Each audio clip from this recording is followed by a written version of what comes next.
Hello and welcome everyone back to a brand new video, and we finally have hands-on time with Motogp 23. Today will be my first impressions. I'm literally just starting the game up for the very first time, so we're going to probably skim through this in the background while we do the intro. But finally, it's here. It is release day. It is time to get our hands finally on Motogp 23, and I'm pretty excited. I can't lie. It is a game I'm looking forward to quite apprehensively in a way, because I'm afraid maybe it mightn't be as good as I hope it is, but overall I do think we're going to make a step this year, because I just think that it overall looks like the career mode has changed, the riding style, everything looks slightly better. So select to proceed. Okay, so we have rider customization. I'm going to just confirm that because I'm not going to do any of that in today's video. Accept, blah blah blah. Now immediately, new audio. Okay, show. Oh, I got a helmet for being loyal. Love it. Nice to see. But first off, these menus. Now I've seen them in other people's videos, and I must say they're pretty cool. And I won't do anything here in a second. I'll just leave you see them. It's like the start of the season showroom shots they take when they release the new liveries and stuff. It's really clean looking menu and UI. I'm actually pretty excited for this. And it's just, I had nothing wrong with last year's. It was just a bit busy. This year, like that, just everything feels a bit nicer. It's a bit like Codemasters F1 one when they had the car in the background. It's nice. I like it.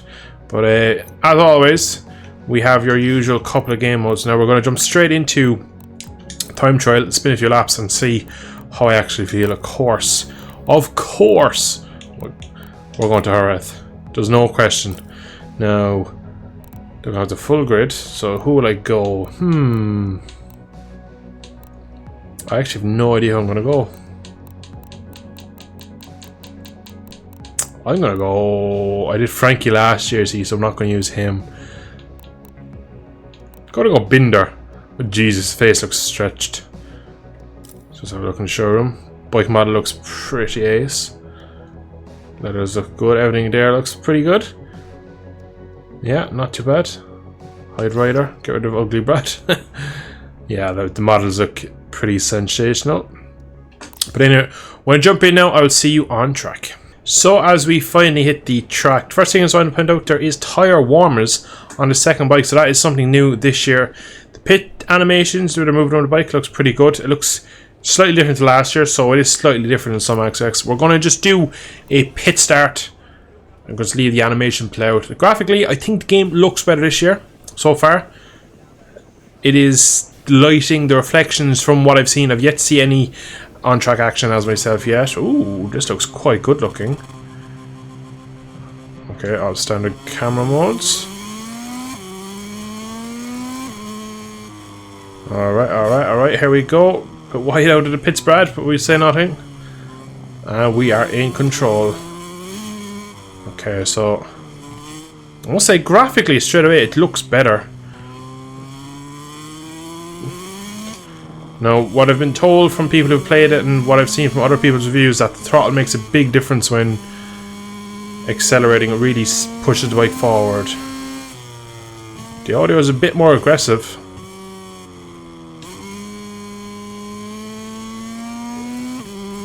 Alright, we're going to turn traction down this. Oh, wrong way. Gonna just fiddle with my ECU settings.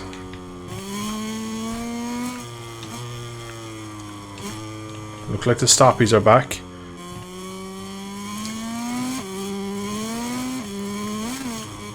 Now I know I just turned anti-wheelie down, but it definitely feels like a wheelies more. And it definitely pushes more when you set the bike up and you get on throttle. It really rides like straight on. Look how much is picked up there from the throttle. That is crazy. So it's going to take a bit of getting used to. But in fairness, what happens when you accelerate is you compress the rear shock, the rear lowers, and the bike wants to go a bit more straight. Now, it maybe is a bit extreme at the moment. From what I can tell, your muscle memory just is kicking in and you're getting on the throttle as early as you normally would and you're riding it that way. But I must say, okay, it feels a bit on edge on the braking, but of course, first play it's going to take a minute or two to get used to. Yeah, like out of there that just went straight. What I would normally would have done there wouldn't have done that, but that's interesting. So big takeaway from literally the outlap is that bike feels a bit, not nervous, but it's a bit skeetish on the brakes, and the throttle really picks the bike up for you. So that's going to come into its own, like, kind of little skill of learning how to ride with the throttle. Now it's not terrible, because if you aren't fully on the throttle, it doesn't actually do it. So you see, it's when you want to get out of the corner, you just start to go from like 60% to 95, 100% is when the bike just wants to lurch forward. So you can see here, it's really dependent on the rider picking the bike up with the throttle, which is interesting. Stoppies are pretty big in this. Obviously now, no setting or anything in this bike, so it's going to feel a bit weird for the first time without having anything set up right, but it does feel quite weird. Doesn't feel bad though. And I'll be completely honest, when I played Motogp 22 early last year, I kind of knew within 2 or 3 laps I didn't like it, and to be honest I was right, I never really gelled with it. Whereas this doesn't feel bad, it just feels different. So the throttle thing is just you're really fighting your muscle memory. Again, like I've done that twice there, so that just shows that what my brain and my fingers want to do is not what the bike is allowing me to do at the moment because of the muscle memory. But it probably isn't going to be that hard to get out of it. You really just going to have to spend a few hours. The front feels pretty nice, I must say. Rear right height device still working.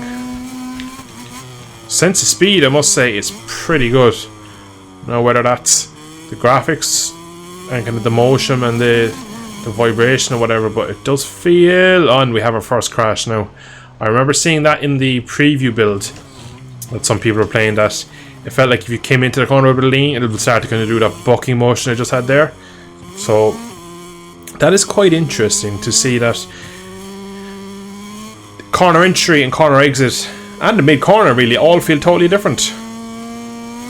I feel like I can control the bike more. I feel like the rider changes direction more. I just feel like I'm in more control. So it looks like they made a step. I must say, milestone, it looks like they have made a good step. I think as well, right, last year they brought in the right height device, but it wasn't even necessary to use on the game because the lack of wheelies, you didn't really need to use out of the corner. It was just kind of like a bit of a gimmick. With this year, straight away I feel like I'm wheeling a lot of the first gear corners. Whoa, okay. So if you have a bit of a wheelie and throw it down, the bike won't just take it, it doesn't want to kick you off. I think this is going to be a smooth rider's game. I think being smooth on the bike is going to be really key this year. Like again, on the brakes there, I'm surprised I didn't crash because I came in with a bit of a lean and opposite lock when the rear went up in the air, so you can see why it wants to kick you off. But early on, no immediate complaints, it's just, it is quite different. Now I'm going to shut up here for a second and try and do a lap or two cleanly just to see if I actually start to push the bike a bit more. Does it show some weird physics or anything? But I'm just going to be quiet for this lap and see what actually happens.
I must say, I quite like it. Oh, does he run on at last corner? I must say, I do quite like this feeling. The physics are intuitive and they are enjoyable, so that is a massive plus. Let me look at the... I've been told by someone that this has been fixed. Oh no, not that. Oh, I can change the camera. Oh yes, I can edit that. That's always one of the big features. Now I want to do something here because apparently this has been fixed for this game. It was fixed for the Superbike game. Some of you might know already, judging by what I'm about to do. You know what I'm going to do. So if you go to... How do I even do it again? Take an action shot. Oh, here we go. So I was going to focus on beautiful Brad. Come back out. Gonna go for a dolly, high shutter speed, and I'll see. So in previous games, it would really wash out the background. I've been told that it's going to fix it. It's been fixed in this one. You can actually really see in the camera mode. Oh yes, it's fixed it finally. So we don't have the weird grayed out. That would be brilliant for me for the content creation. But I'll just look at this. Well, just again, I'm quite in love with these models. Focus game. There we go. Look at the carbon front brake. Stop. Keeps going out of focus. Everything looks quite good. You got the little scoop at the bottom. Air intake. You got all your wings. The double wang exhaust. You got the T. What is this even called? It's like the shopping trolley handle up the back. I don't even know what they call that. What they nicknamed it. But yeah, man, I must say, first impressions of this game are good. And I was really on the fence. I've been worried for the last few days that this mightn't be what it was kind of living up to be. But so far, I'm bloody liking this game. I'm probably going to just do this one last lap, kind of give my final thoughts about an end of there, because I do want to get career mode up as well today if possible. I am excited to start that. But the kind of takeaway from today's video, the throttle is a much more precise tool in Motogp 23. The braking, straight line braking the bike feels a bit nervous. It doesn't feel as settled, which is good. Front end so far feels decent. It doesn't feel like it's going to wash out at any moment, like Motogp 22. When you're off the brakes and off the throttle, bike turns lovely. Rider changes animation, pretty nice. The riding style is quite fluid. So there's a lot of positives so far about this. Now I'm sure when I've 10, 15, 20 hours in the game I'll start to find some things and I'll have gripes about it, but as a first impressions video, I can't really say anything bad about it. There's nothing I would say is bad, it's just different. But it feels improved massively over Motogp 22. We can already feel like this is going to be a much better year for me and YouTube with the Motogp franchise over last year's game, because I just never gelled with last year's game from the day I got on it. And you can see obviously the left boot of Brad Binder working overtime. We're going to just turn right and you can just see him changing direction and changing gear. So I'm going to end it here. I'm pretty happy with this so far. It's going to take a lot of time to get used to these physics, but there's nothing about this game, like I said, that is bad at the moment. So props to Milestone. They look like they've made a decent step in gameplay wise, which in my opinion is one of the most important things in the MotoGP franchise. It has to be fun and enjoyable to play, and it looks like they've done it. So I'm going to end it there. Stay tuned for more MotoGP on the channel. There will be loads over the next day or two. I will be streaming Friday night on release week, so if you are watching this on the day it goes out, I'll be streaming tomorrow at about 7:30 in the evening. I'll be streaming for hours, probably do some online lobbies and a bit of everything really. So yeah, check out that as well. But if you have enjoyed today, drop a like down below. Subscribe to see more MotoGP 23 content in the future. I should catch y'all in the next episode or whatever the next video may be. Thanks for watching. See you soon.